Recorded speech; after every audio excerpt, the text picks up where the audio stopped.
a gente vai começar. A apresentação vai ser em inglês, então eu vou change to English now and welcome John and Andrew. Thank you very much for your time here. I'm gonna just speak a little bit in Portuguese about Fundação Estudar and then I come back to you guys. A Fundação Estudar, não sei quem conhece a Fundação Estudar, mas a Fundação Estudar é uma organização sem fins lucrativos. Espero que vocês todos que estão aqui conheçam, mas para quem não conhece, a gente é uma organização sem fins lucrativos que foi fundada em 1991. Nós oferecemos bolsa de estudos para quem estuda fora.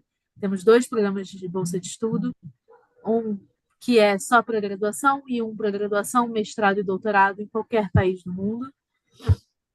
Temos um programa gratuito que te ajuda a se preparar para o application em graduação e em pós. E temos parceiros incríveis que vêm aqui para contar um pouquinho para vocês sobre como é, hoje, nesse caso, o application para os Estados Unidos. Então, let's start this conversation with them. Thank you, John and Andrew, once more. It's a pleasure to have you guys here. They represent Bryant University in the United States, and I very much want to hear your presentation about the university and the topics that we are going to discuss. As you all that registered know, we're going to talk about application both for undergrad and postgrad courses, graduate course, master's, PhDs, and why not? Yeah, PhD, for example. I would like John and Andrew to present themselves briefly and then talk a little bit more about Bryant. What should we know about Bryant University? Wonderful. Boa noite. Nice to meet you all. Thank you for joining us. My name is John Eriksen, and I'm the Senior Director of International Graduate Outreach and Admission. So I'm responsible more for the graduate applications at Bryant University. I'm joined by my colleague, Andrew Kupec. Andrew. Good evening, everyone. Thank you very much for taking the time to meet with us. As it was said, my name is Andrew Kupec. I am the Director of Undergraduate International Admission at Bryant University. I've worked in admission for 10 years. I've read applications everywhere from Beijing to San Francisco and everything in between. John has even more experience than I do, so we're certainly here to give you an introduction to Bryant University, but we look forward to helping you with the undergraduate application to the U.S. and also the graduate admission process to the U.S. So again, we appreciate it. We love our jobs. This is exciting here to be here and to get to talk to you all. Yeah, thank you, Andrew. I can't emphasize enough that we're here to help you. So we welcome questions throughout. We'll try and handle them as best we can so that you have an opportunity to ask some of your questions. I'm lucky as well to be joined with Andrew, but more importantly, we're both lucky is that we get to visit Brazil. And we both love Brazil. We look forward to some pão de queijo on every trip, and I'll start with that it's a wonderful country, and we both enjoy visiting Brazil. A little bit about Bryant University. We have a 160-year history. So we've been teaching accounting specifically for 160 years. So we've been around a long time in the beautiful state of Rhode Island, right outside Providence. Providence is the capital, Rhode Island, but I'd have to say that both Andrew and I use the Boston International Airport, Logan International Airport a great deal. We're only an hour away from Boston, 3 hours to New York City. Yeah, we're in the Northeast. We're in the Northeast of the United States, an hour from Boston, 3 hours to New York City. So we have alumni from the 160-year history in both Boston and New York, and we're pretty well known within the business sector still. Accounting, finance, international business, management, all areas of business we've been teaching the longest. We've moved more towards the arts and sciences, health sciences, specifically pre-med, biology. More recently, we have a physician assistant program, which is a Master's of Science in Physician Assistant. And we also have a Master's of Science in Healthcare Informatics. But we've remained strong within business, technology, and the health sciences, I think, as an institution. But we're small. There are 4,000 colleges and universities in the United States. The largest population size is Arizona State University with 120,000 students. Where at Bryant, we have only 3,200 undergraduate students and about 300 or so graduate students. So we're small. We've remained small intentionally because we feel that with the small class size, you get to know the faculty very well. They provide mentorship and guidance to all of our students, both graduate and undergraduate. We find that key for graduating successful alumni that get jobs after graduation, that they have this small classroom interaction. They know the content, but they have to present. They have to do a lot of group projects as part of the curriculum at Bryant. And I think that leads to a great graduate who are employed. 99% of our undergraduate students are employed within 6 months of graduation, with an average salary of $72,000 US. So our students are getting great jobs after they graduate. They tend to be more the finance, accounting students who are making that great of money when they graduate. But they're getting good jobs in great companies in the Northeast. But moreover, we're finding graduates get employed out in more California with Google or IBM or larger companies around the U.S. And the world. So we're a small university located in the Northeast of the United States, and where the majority of U.S. universities are located. And we have strong graduates within business, technology, and the arts and sciences. And I find when a Bryant student graduates, they're very comfortable giving boardroom presentations, organizing major events, giving tours and various things across, whatever company they might be involved in, because of that small size a private university education provides in the Northeast. I'd like to maybe pass it off to Andrew for a little bit of what I probably missed. There's so much to tell about Bryant University. Absolutely. John kind of introduced you that Bryant is a very relationship-driven community. So for our undergraduate students, 94% of first-year students and 83% of all students live on the campus. It's a beautiful campus. There's a pond in the middle. It's green. It's a lovely place to live and to learn. So if you're a student that wants that traditional U.S. college campus, every day you're at Bryant, there's a Division I sporting event or a concert or a food truck festival or bingo or some type of activity going on campus. One of the things I love about Bryant is that in our undergraduate programs, all of our students will have major minor combinations looking at how you can combine business with the arts and sciences, right? So if you're a marketing professional and you can incorporate psychology, or if you're a biology professional and you can have a background in management, those combinations are serving students very well as they go into the workforce. I hope my own experience can help students. One of the things I love representing the business programs at Bryant is I worked in corporate America.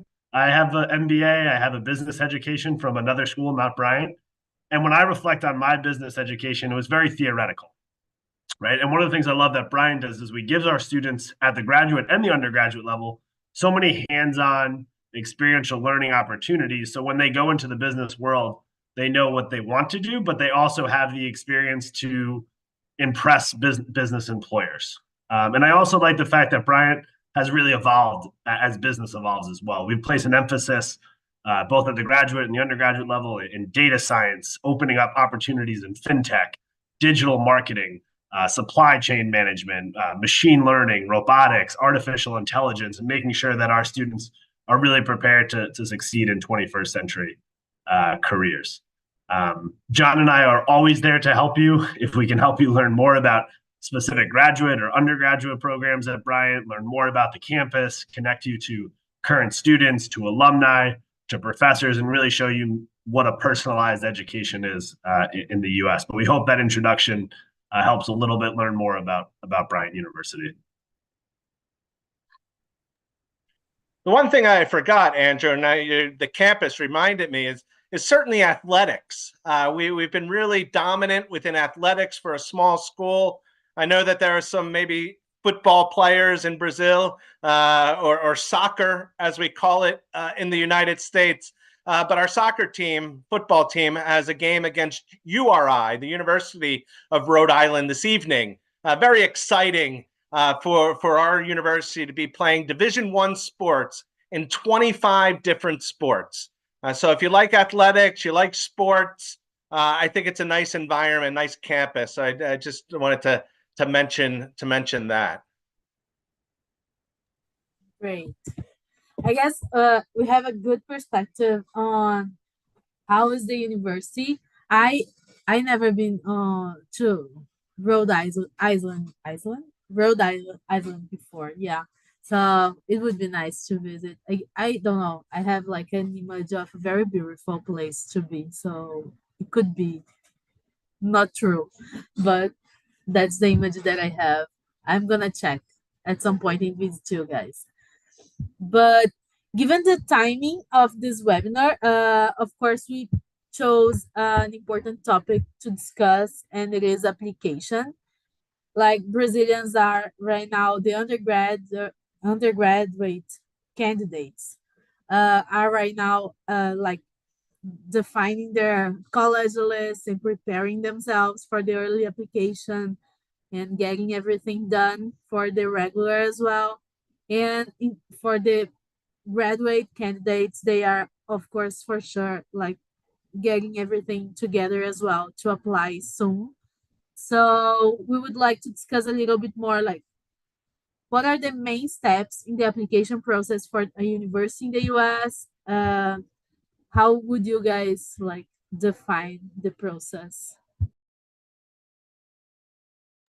I can start with the undergraduate admission process at Bryant University, and then John can review the graduate admission process, and just in the US in general. So at Bryant University, many of you are familiar with the Common Application, but we use the Common Application. I believe there's over 1,000 colleges and universities on the Common Application.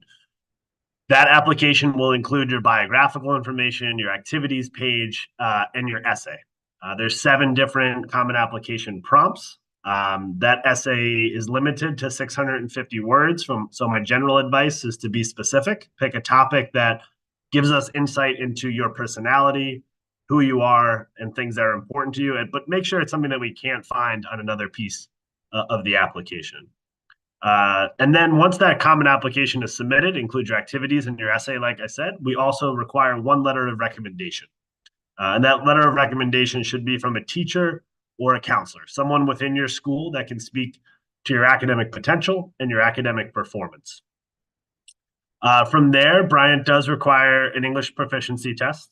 So we will look for a minimum of 115 on the Duolingo, 80 or higher on the TOEFL, or 6.5 or higher on the IELTS. Those are the most popular tests. We also have a few exams that we accept as well. And then Bryant is completely SAT optional. You do not need to submit the SAT to be considered for admission or for scholarship at Bryant. I promise you, whether you apply with or without the SAT, you have the same chance of admission. You have the same chance at merit-based scholarship. Now, what I would tell you, once you do make the decision to submit the SAT, we certainly factor it into the decision-making process at that point. So when I open an application or review an application, your academic performance, right? So most students are applying to Bryant in their final year of secondary school. So your previous 3 full years of academic progress and your current work, or that final current work for the 4th year, that academic result is typically the most important weight, or has the most weightage in an application review.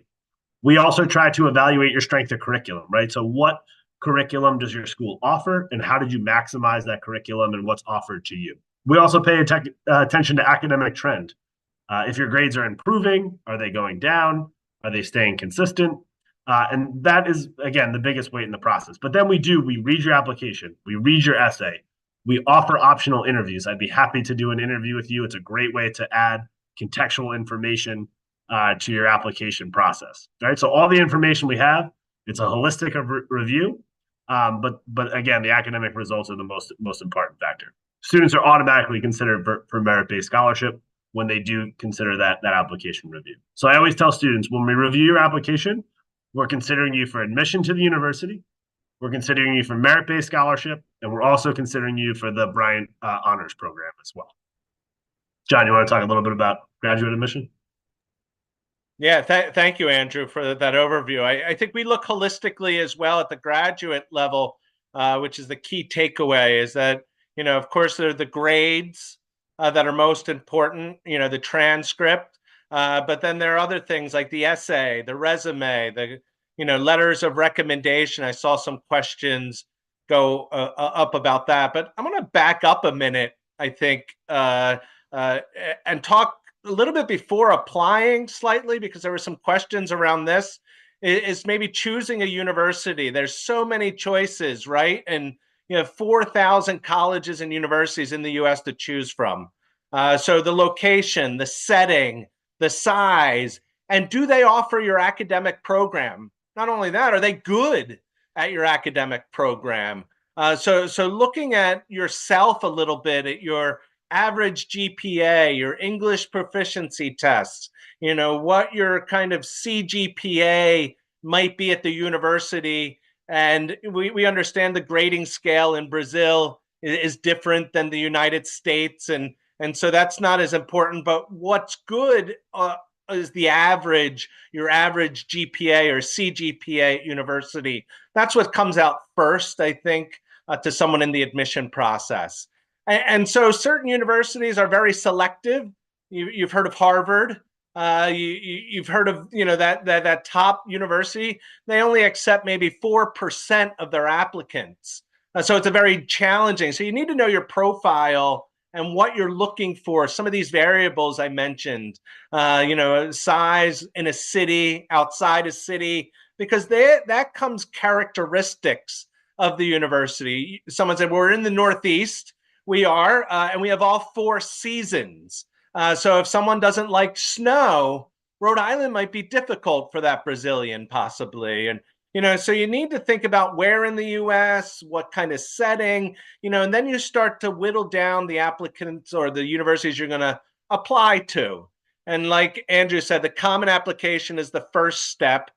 For graduate, most graduate programs have their own application. So you go to the university's website. At the graduate level, you can find that application there. And then you upload most of your documents. For graduate programs, some universities require something called WES, WES evaluation, or ECE, which evaluates your transcripts. Some universities like Bryant, we do the evaluation in-house, partly because we don't have hundreds of thousands of applications. We can manage that process of reviewing that transcript. But some universities in the US might require you to do a transcript evaluation through a company called WES or ECE or Scantron. There's a number of companies that do this in the US. And then the English proficiency test score that Andrew talked about, that's the second key. We like Duolingo. It's one of the most affordable tests out there for international applicants. We look at that essay, we read those. We want to make sure that the student has done their homework on what the graduate program is, the resume, the experiences they've had, and we call it a statement of objectives. Why you want a master's degree, what will this master's degree help you with in helping your future career. I know there are some candidates for PhD, the selection of which universities become even more important, that you find the program and sometimes the research that professors do within that PhD program. We have a psychology doctorate program that's starting in the fall of 2025. So timeline was also asked of Andrew and I too. What timeline should you apply? Most people now are submitting their undergraduate applications, and we accept applications, pretty much at Bryant till I think February 1st for undergraduate. For graduate, we're about the same deadline for the fall, but we also have a January intake where we're like to get applications immediately if you're interested in a January program. But usually for graduate students, it's 3 to 6 months, sometimes a year, before you apply to the graduate program of your interest. Where undergraduates, usually they apply within their senior year, which will be their last year here coming up through February. So I think that covers some of the questions about the application. I could go on and on, I think, on that topic, but I think you might have something else for us, Beatriz. Sure, yeah, but I mean, it was great. You guys covered a list of questions that I had, but I guess there is a question about this in the chat, so I guess it's good to talk about what are the main mistakes, the most current mistakes you see on applications, especially when we're talking about international students. So the don'ts from what not to do when applying.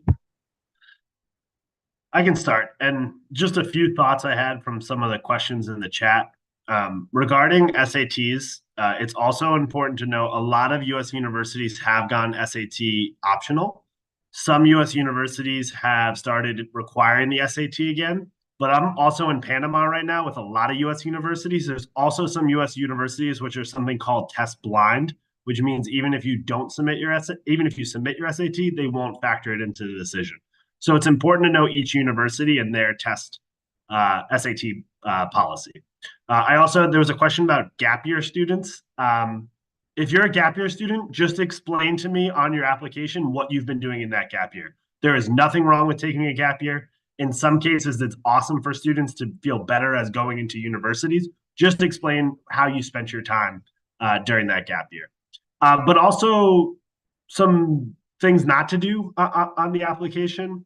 Regarding the essay, sometimes I find students that they will just tend to repeat their activities page or their resume and try to fit 18 years of life or 20 years of life into 650 words. And I started to talk about this earlier, but trying to find a topic that sticks out, not to repeat some of that information. I also think don't just assume that the person reading your application understands the topic or the club or the extracurricular, right? Try to explain that thoroughly so someone can understand the extracurricular activity, the club you've been involved in, or maybe the topic that you're writing about in your application.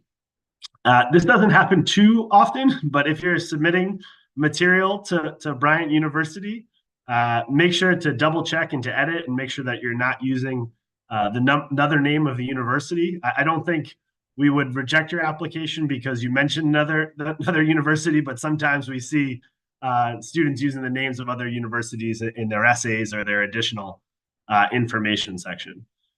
This isn't necessarily a don't do on the application, but if you're going through the application process and you feel like there's something very important personally to you that you need to provide to us and that you want us to consider in part of the application review, you can always use that additional information section of the common application.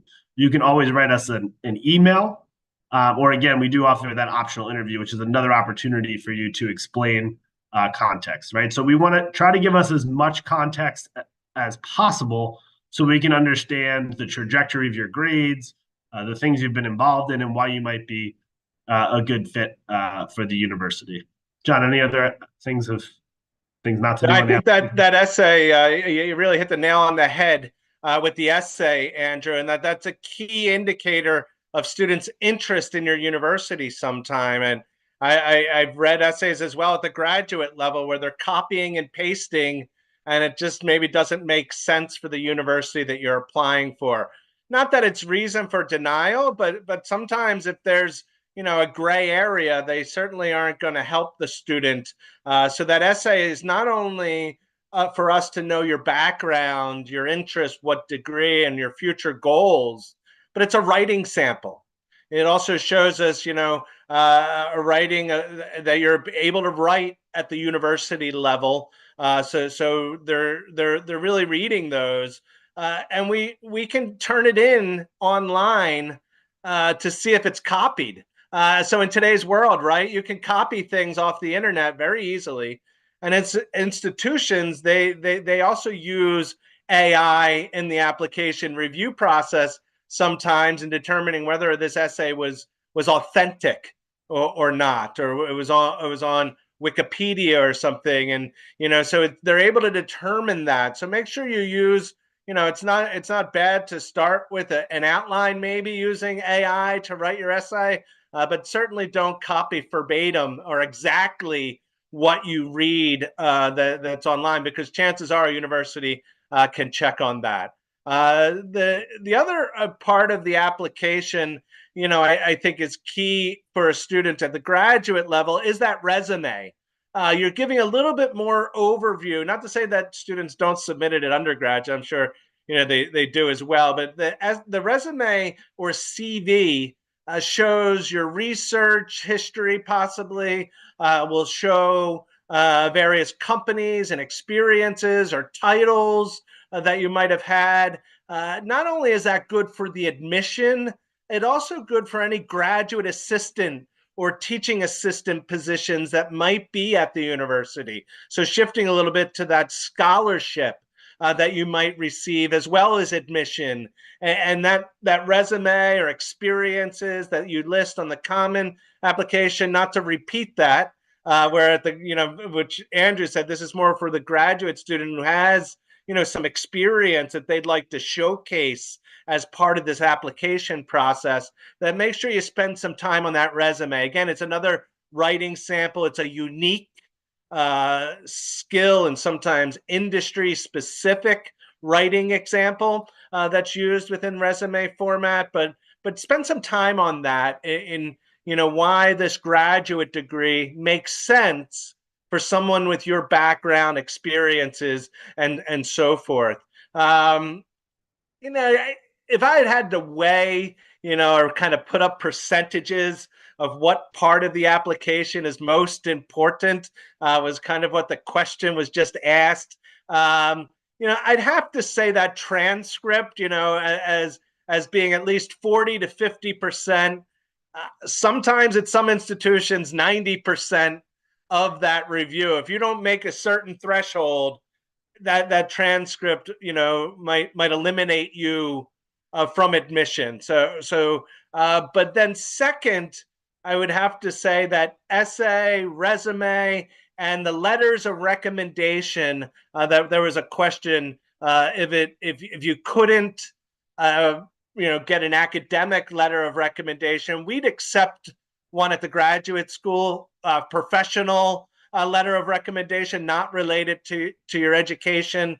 And at the undergraduate, I think they're looking for the school counselor letter of recommendation. Kind of at least see some of those questions that popped up. I don't know if you want to add anything, Andrew, on those topics. Yeah, for the undergraduate application, it really needs to, it doesn't have to, like some schools don't have dedicated school counseling, but it should be from a teacher or a counselor or a school administrator, someone from the secondary school. There are some rare exceptions where it's a student that's maybe had multiple gap years and is applying, but we really want it to be from the school. I think this is a related topic to a few questions. When I talk to undergraduate students or graduate students too, universities want people of all different backgrounds, right? We want students from Brazil. We want students from India, from the Middle East. We want students interested in music, in sports, in student government. So often students, I think, feel this pressure that they have to hit certain characteristics to impress universities. Right? And the most important thing I would tell you is just try to figure out what you're passionate about and what you really care about, and then go for that extracurricular or that thing that you're the most dedicated to. Because if you can show me that you're dedicated to something, that you've pursued leadership opportunities in that field, if you've gone above and beyond with that particular thing or interest that you're passionate about, that translates to you coming to our university and getting engaged and making an impact on our community, and shows your ability to integrate yourself and to be a connected member of our community. So whether that's music or athletics or community service or government or an interest in computer science, whatever it might be, show us how you've gone above and beyond in that particular thing. You don't have to pick something that you think is going to be the most impressive to us. Do the thing that you're passionate about. I have something, I mean, you just talked about letters of recommendation, but something that I am always questioned about, mostly from the people who are applying for graduate courses, is like, should I have like a recommendation from the CEO of the company I work, or from the rector of my university? And what I always tell them is like, you have to have a recommendation from someone that knows you. If the CEO is with you daily, if he works with you daily, okay, but it doesn't need to be a high level person to write your recommendation letter. It's not about that. Is this a good advice or not? No, I would agree, Beatriz, that we want someone that actually knows the employee. You could go up to the president of the company and ask for a letter, but that doesn't mean the president really knows you. And it comes through in the letter of recommendation, I think, from professors and from people that work with an individual. It's maybe a direct manager would be more appropriate. I think if you wanted to look at title within a company, it would be the person's manager. But sometimes that's awkward for whatever reasons, because maybe the person doesn't know as much managing that individual, but someone at that management level from a different department, maybe. But going up to the president, even though that you might be on the factory floor, so to speak, it's not going to really give information that we find necessarily important. Someone asked, if we don't know our professors well, or if you don't know your teachers well, who do you go for the letter of recommendation? And I would have to say, you have to find at least one professor or one teacher that you've had that you've connected with, because that shows you, especially at a place like Bryant, where community is quite important. Maybe it's easier. I know at a public university in Brazil, where they're so large, where maybe you don't have an opportunity to get to know the professor very well. And that could be, but maybe within that university, it's not your professor, but it's your academic advisor, or it's someone that's worked with you at the university could also write that letter of recommendation. If indeed you've gone through your 4 years of graduation, of undergraduate work, without getting a chance to know your professor. But certainly a letter of recommendation could come from a company. Maybe you've done an internship, and this counts for high school as well. If you've done an internship or you've worked somewhere, or an athletic coach, sometimes the coach that you might play a sport or something. So your high school teacher would work, but like Andrew said, it typically at an international school or at a Brazilian school, maybe it's a teacher that provides some guidance to you, but usually there's a principal or a psychologist. It depends on the school, I guess, that you'd accept one as a teacher. But a teacher is always a secondary letter of recommendation for sure, if you don't have that principal or school counselor to write the letter of recommendation. Right. I should also add that you can submit multiple letters of recommendation. It's just that one meets the minimum requirement, and if it's only one, it should be from a counselor or an administrator or someone from the school. Yeah, I mean, we're talking about the things that people shouldn't do, but then we went straight to the things that people should do. So do you have something else that they should do, like other tips, other good advice for the ones Yeah, who are applying? yes, yeah, that's a great question. I saw one question on that as well, that popped up when I looked at the chat questions coming in. You know, a lot of times, and should it be? It shouldn't be an essay about all of your extracurricular activities, but I think the best essays focus on one aspect of, let's say, the game, and let's say you're looking at the game of football, right? That takes 90 minutes to play. You could talk about every minute of the game, or you could just focus on one aspect of a defensive play or a goal and what that goal did to you and expand on that. So I think I'd like to avoid a list of activities or a list of things and focus a little bit more on a specific event or a specific activity and not the whole activity, but a specific time and how you felt and what that made you do as a result of that, and expand on something that's relatively smaller rather than a list of activities. I think is more encouraged within that essay per se.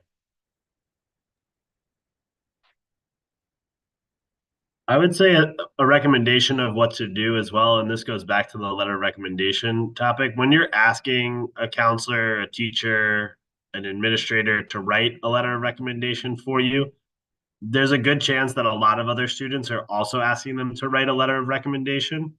So I always tell students to give teachers or counselors a short resume, or what we call like a short brag sheet, to remind them of the things you've done, what you're interested in, what you want to pursue at university, because then that teacher or whoever's writing your letter of recommendation has some background information on you that they can make that letter a little bit more detailed when they're writing it, because they're not going to remember everything about you.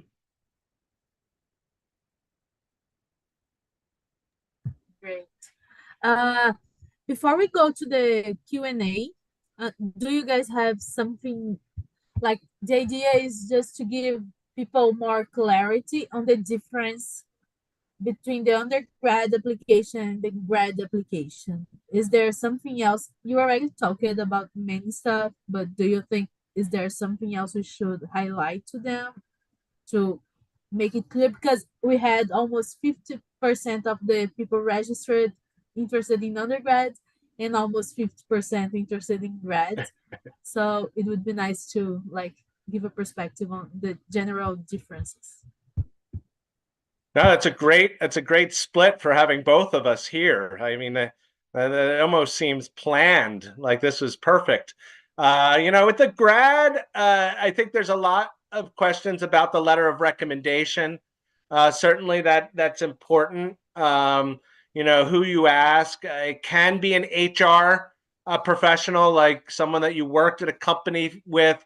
Usually an HR, you know, has a history of you at that company, and maybe they'll write a letter of recommendation on leaving that company. So we would look at that letter. Depending how long ago you graduated from university, I think we really like to see an academic letter from a teacher, from a professor, from an academic advisor. When I was at university, my academic advisor never taught me, but it's someone who I went for guidance, and he was a PhD, you know, he was faculty, but I never had him in the class. He was just my academic advisor. So there might be someone at the university like that in your role that will know you better than a teacher, and I would think that letter of recommendation would help. Certainly, I tend to focus a little bit more on, you know, maybe an English proficiency test, but I think the transcript at university, or some students will attend 2 universities, or some students will finish a BTech or a bachelor's of technology versus a bachelor of arts. So sometimes in the curriculum and the degree, you know, we might look more favorably at a student interested in data science and business analytics, right? Because they have some technology in their background for a postgraduate degree in technology, where an MBA is more of a general business degree. So we're taking students from all different degree backgrounds. That might be one example that we look slightly different on the degree that a student completed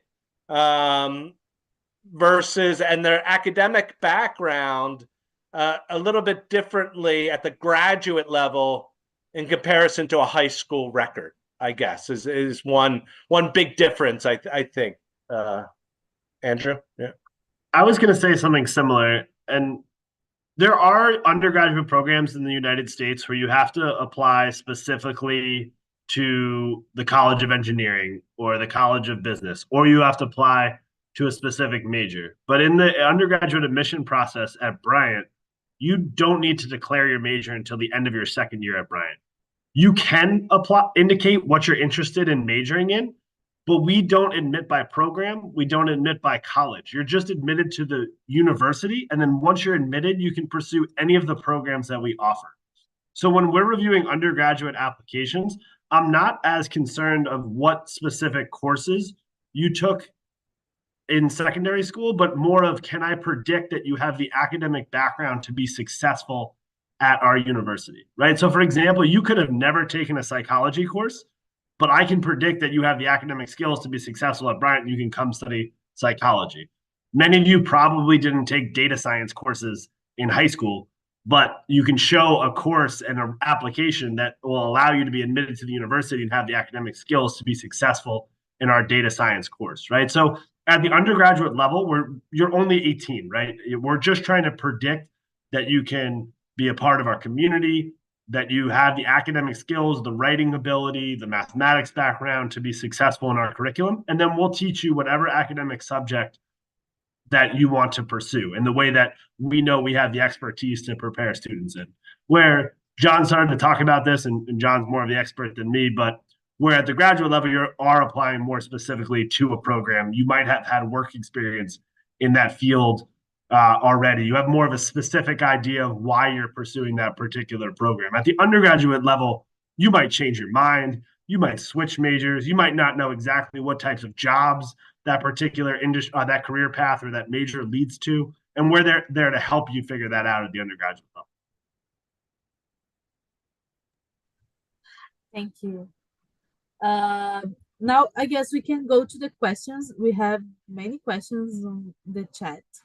I'm going to start with the first ones. They are mostly for graduate courses related to the fields of study that are available, like the courses available in Bryant.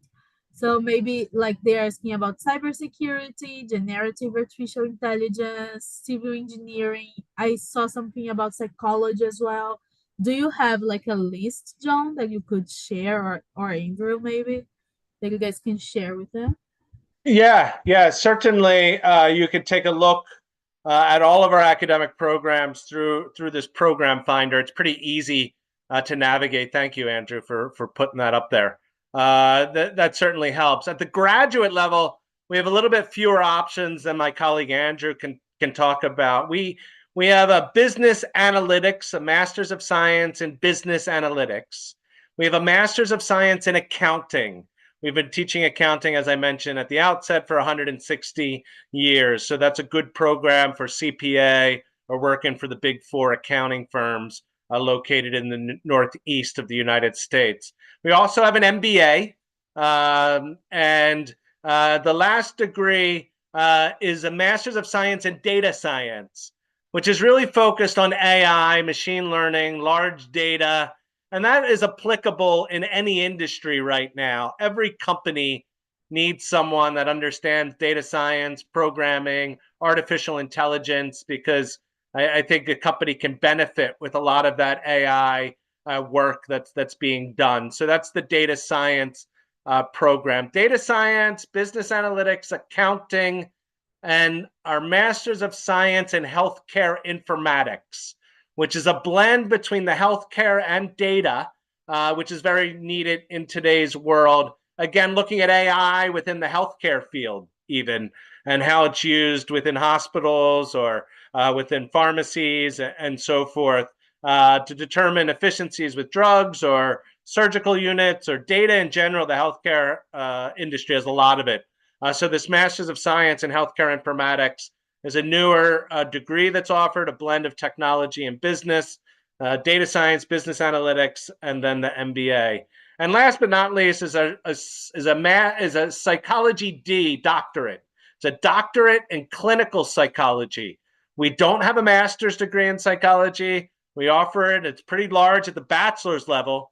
And then we went right over the master's and decided to offer a doctorate in clinical psychology, which is needed in today's world post-COVID. There's a great deal of anxiety with our youth, and practicing psychologists are needed not only in the United States, but I think around the world. And in many ways, that's the graduate, that rounds out our graduate programs.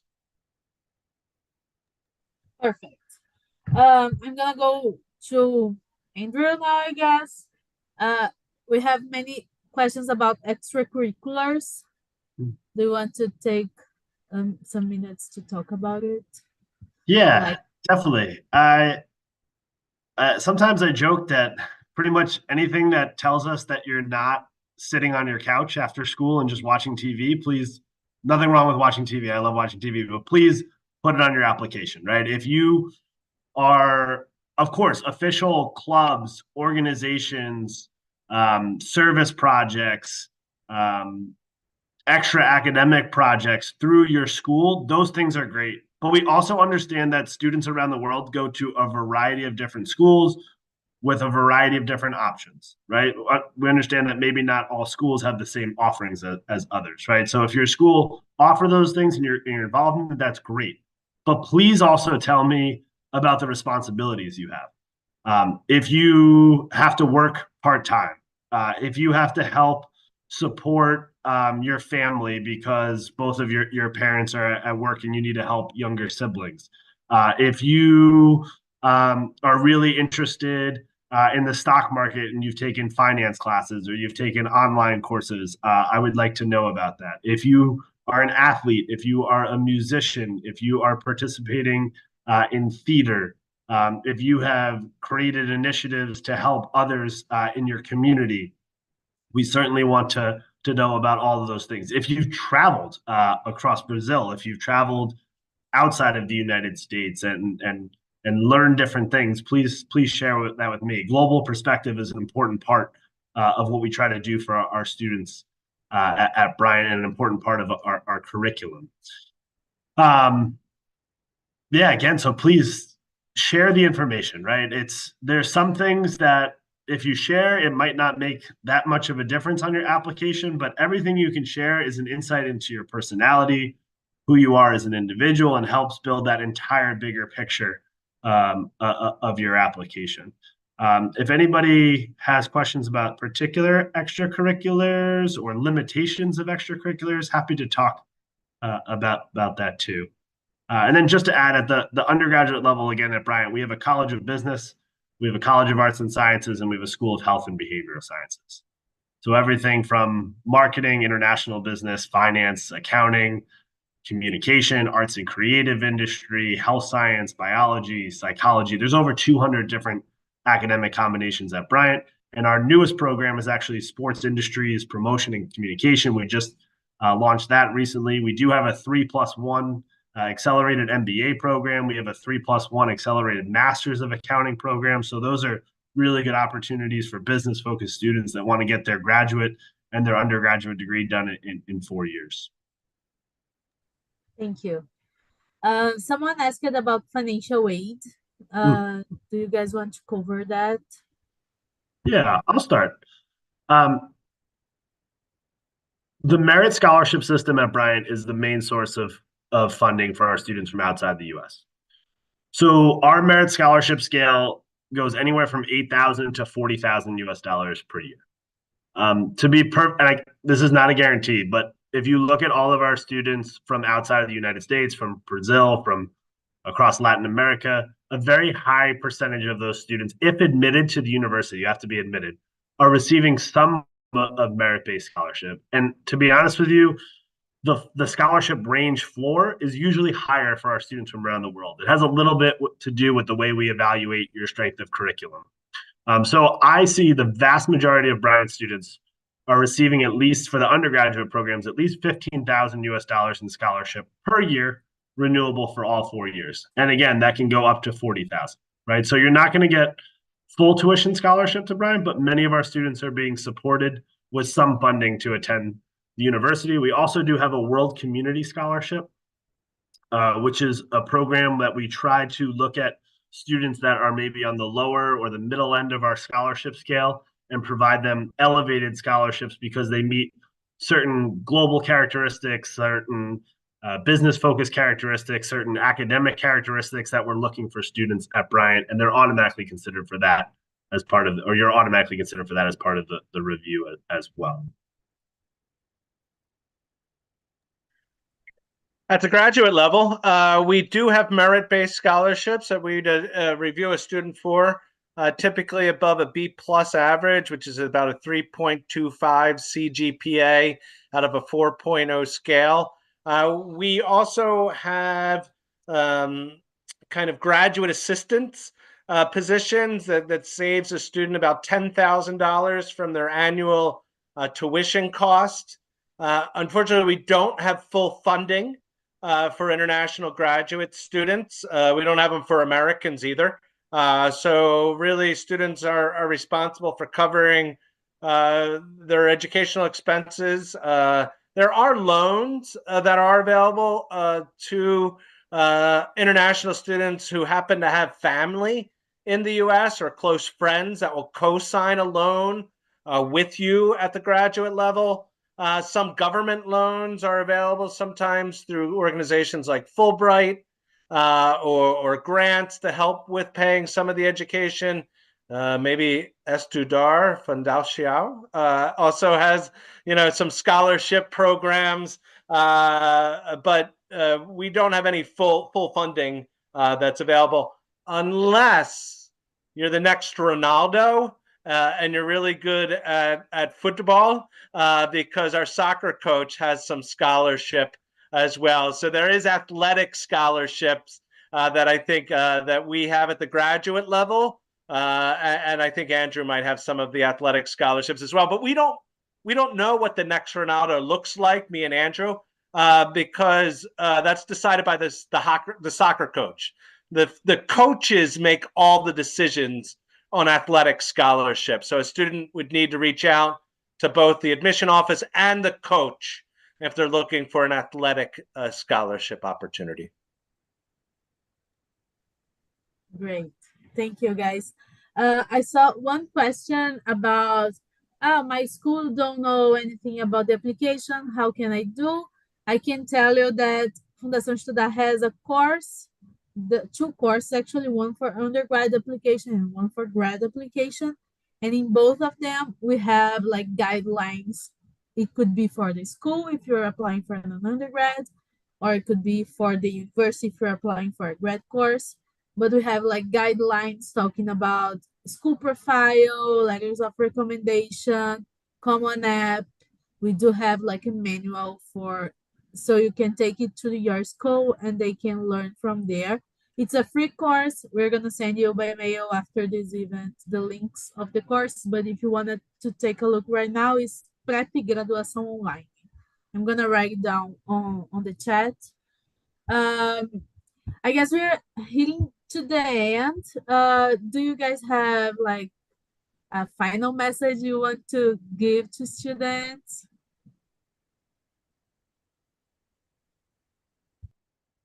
My final message would be humility and modesty is always very much appreciated, but please don't hesitate to brag about yourself on the application, right? This is an opportunity to share with us the special things that you've done, the things you're proud of, the things that you want to accomplish. So sometimes we're raised to be modest, and that's a great thing, but please feel free to brag about yourself on the application. I would certainly advise you to reach out to people like Andrew and myself at the university that you're deciding to apply to. We want to hear from you. Certainly during this process, you've indicated at times you might not know, some things about this process, and we're always open and helping students, through the application process. Whether it's at the grad level or undergraduate level. I think use our emails, reach out to us, and we're on WhatsApp, and we're very good at responding, I think, to students because that's our role. And if you reach out to a university and they don't respond to you, that might tell you something about that university as well. So we encourage you during this process to kind of reach out to various international admission counselors. We are doing these webinars, or we travel to Brazil because we want more Brazilians on our campus. And I think at the end of the day, we love hearing from students rather than sitting in office meetings or things like that. So I don't want to speak completely for Andrew, but I know he likes a good meeting or two, I'm sure. But at the end of the day, I think hearing from students is welcomed, encouraged, and do the same. Reach out to other people like us at other institutions. Thank you very much. Thank you, guys. Thank you. Obrigada, gente. Oh, here, Andrew shared his email. I don't know if you don't want to share it, but if you don't want to share, it's okay as well. There will be a lot of students sending you messages about No, I'm sharing away. I brought it up, so I must share. And I think at the end, obrigado to you, Beatriz, and obrigado to Estudar, Fundação. We enjoy working with you or supporting your work and trying to bring this education information to Brazilian people. No, it's our pleasure. It's very good to have information reaching Brazilians everywhere. So thank you very much for your time. Thank you very much. Bye-bye. Muito obrigado. Boa noite. Boa noite.